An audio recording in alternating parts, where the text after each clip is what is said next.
Hello students, I warmly welcome all of you to my YouTube channel Study Restfully. Today I am going to provide you with the standard answers of the poetry section 30 marks from the AHSEC HS second year alternative English 2024 question paper. So I request you to sit back, relax and enjoy the video carefully till the end. Group B, that is poetry section, starts with question number 7. Answer any 5 of the following questions in full sentences. My dear students, each question carries 1 mark, that is a total of 5 marks. A. Who did the narrator of Ozymandias of Egypt meet? Answer. The narrator of Ozymandias of Egypt meets a traveler from an antique land, likely Egypt, who describes the ruined statue of Ozymandias. B. Name the poet of Because I Could Not Stop for Death. Answer. The poem Because I Could Not Stop for Death was written by Emily Dickinson, and a unique personification of death itself clearly reflects her signature poetic style. C. At which moment did the speaker realize that he was in hell? Answer. In strange meeting, the speaker finally understands at the end that he has been killed, and that's why the poem closes with the chilling line, "Let us sleep now." D. Who is Alexander Selkirk? Answer. Alexander Selkirk was a Scottish sailor who was left alone on an uninhabited island in the early 18th century. E. Society, dash, and love divinely bestowed upon men. Fill in the gap. Answer is friendship. These lines highlight that society, friendship, and love are not just social bonds but sacred gifts granted to humanity. F. Where is Innisfree located? Answer. Innisfree is a real quiet island on the Lovekill in Sligo, Ireland, symbolizing peace and escape in its poem. G. With what will the poet build a cabin in the Isle? Answer. The poet plans to build a small cabin on the lake Isle of Innisfree using clay and wattles, and live peacefully there with 9 bean rows and a beehive in the quite natural surroundings. H. For how many hours did it rain in Night of the Scorpion? Answer. It rained continuously for 10 hours that night, and this long rain forced the scorpion to hide under the rice sack in the house. My dear students, now let us move forward to question number 8. Answer briefly any 5 of the questions given below. Each question carries 2 marks, that is a total of 10 marks. A. What does wrinkled lip and sneer of cold command signify? Answer. The phrases wrinkled lip and the sneer of cold command show that Ozymandias was proud, arrogant, and cruel. His twisted lip shows his scornful nature, and the cold sneer shows how harsh and commanding he was towards others. B. How do you assess the symbolism of the carriage that death brings for the poet? Answer. The carriage symbolizes death as a polite guide, taking the speaker calmly from life to the afterlife. It shows that death is not sudden or frightening but a natural journey, and with immortality in the carriage, it suggests that the soul continues even after physical death. C. What are tippet and a tulle? Answer. A tippet is a small shoulder shawl, and a tulle is a very thin, delicate cloth. These fragile garments show that the speaker is lightly dressed and unprepared for the cold journey with death. D. Define war poetry. Give an example. Answer. War poetry is poetry written about real war experiences, often by poets who actually saw the battlefield. It shows the pain, fear, and harsh truth of war, not heroic fantasy. Example. The Soldier by Rupert Brooke. E. Explain. I am the enemy you killed, my friend. Answer. The line "I am the enemy you killed, my friend" from Wilfred Owen's Strange Meeting shows the deep irony of war. In the afterlife, the dead enemy speaks to the soldier and reveals that both sides share the same humanity, so enemy and friend become the same. F. Highlight the emotional state of Alexander Selkirk in the poem. Answer. Alexander Selkirk's emotional state changes from joy to sadness. At first, he feels free like a monarch, but soon he becomes deeply lonely, missing society, friendship, and love, and realizes that solitude brings pain, not happiness. G. What is the significance of the beloved glade? Answer. The beloved glade in Yeats, the Lake Isle of Innisfree, symbolizes a quiet and peaceful life close to nature.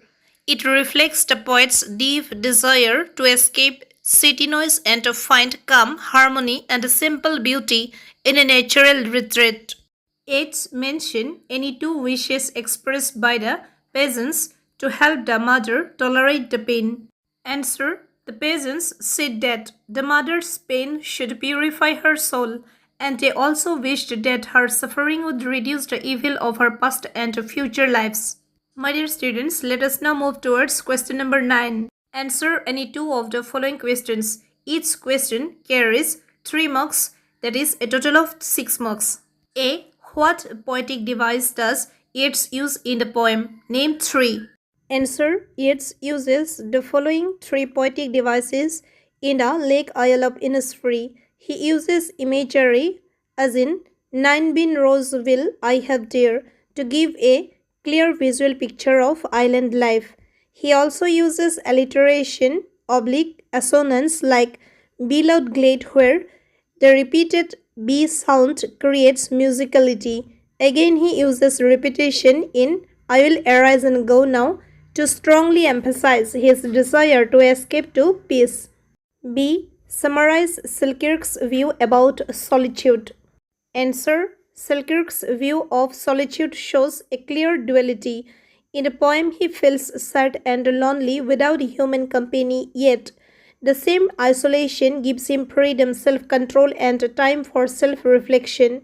Thus, his solitude becomes both painful emptiness and beautiful journey of self-discovery close to nature. C. How does Strange Meeting challenge the traditional view of war as noble and heroic? Answer. Strange Meeting rejects the idea that war is glorious. Instead, it shows war as tragic and useless. The soldier meets the ghost of his own enemy, and through their shared pain, we see that both sides suffer the same loss, fear, and regret. The poem makes it clear that there is no heroism in war, only the pity of war and a wasted human life. D. Is Ozymandias of Egypt a proper sonnet? Argue. Answer. Yes, Ozymandias of Egypt is a sonnet. It has 14 lines and is written in iambic pentameter. But Shelley does not follow one fixed pattern. He mixes both Italian and English sonnet styles. This mixed rhyme scheme makes the poem unique and helps Shelley express his powerful ideas about pride, power, and the fall of rulers. Question number 10. Answer any one of the following questions. This particular question carries a total of 5 marks.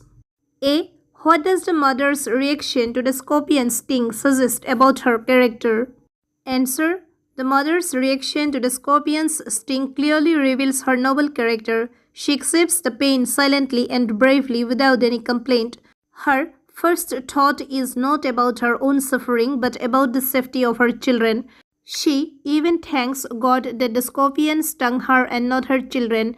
This shows her deep maternal love and sacrifice. Her behavior also shows great endurance and inner strength. Even though the pain is intense, she remains calm and composed.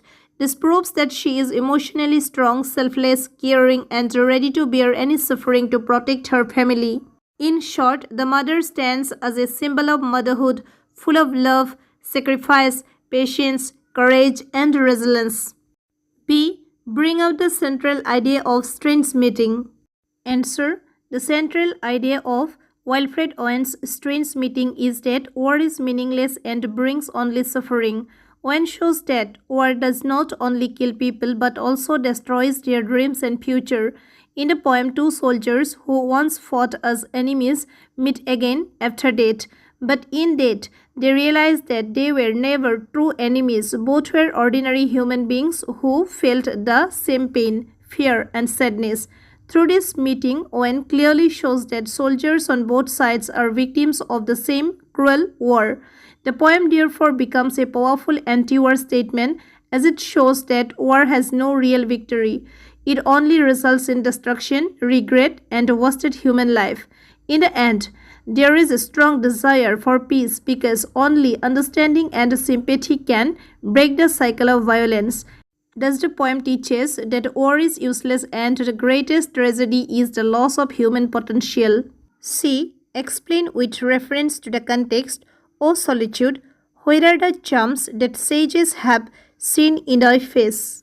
Answer. The lines show the speaker's sadness and disappointment with being alone. In the solitude of Alexander Selkirk, the sailor is living completely isolated on an uninhabited island. Instead of finding peace in solitude, he feels frightened and mentally disturbed by the silence around him. He questions solitude itself, asking where the charms are that wise men claimed solitude has. He realizes that being the monarch of everything he sees is meaningless because there is no friend or human being to share life with. The poet clearly shows that human happiness depends on society, love, communication, and companion. Therefore, the lines highlight that loneliness is not peaceful, it makes life empty, and even the noisy alarms of society are better than the frightening silence of complete isolation. Last question, that is question number 11. Give answer. A. Write the meaning of the words given below. Each word carries half mark, that is a total of 2 marks. Words are visage, recess, titanic, desolate. Answers are respectively facial expression, a short break, great magnitude or power, uninhibited. B. Give antonyms of the following words. Half mark for each word, making a total of 1 mark. Words are 1. Slow, 2. Diabolic.